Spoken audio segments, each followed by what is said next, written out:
அண்ணே, நல்லா இருக்கீங்களா அண்ணே? டேய் தம்பி, பார்த்து ரொம்ப வருஷம் ஆச்சு. எப்படி இருக்க? பரவாயில்லடா, இப்பயாச்சும் என்ன பார்க்கணும்னு தோணுச்சு. ஆமாண்ணே, ஒரு நிமிஷம்.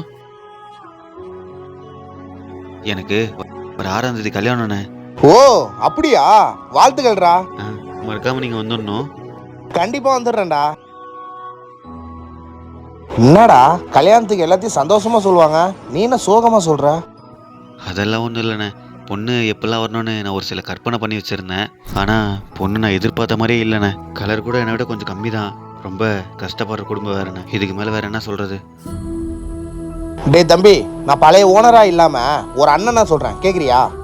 என்னண்ணே இப்படி கேள்வி கேட்குறீங்க? சொல்லுங்கண்ணே. நீ இப்படிலாம் ஒரு பொண்ணு வரணும்னு எதிர்பார்த்த மாதிரி அந்த பொண்ணு எதிர்பார்த்திருக்க மாட்டாளா?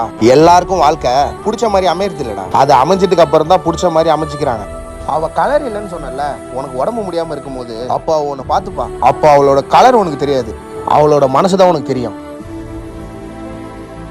வசதி இல்லைன்னு சொன்னல, அப்ப நீ வசதியா பாத்துக்கோ. அதெல்லாம் ஒன்னும் யோசிக்காதடா, போயிட்டு வா. சரிங்கண்ணே, நான் வரேன்.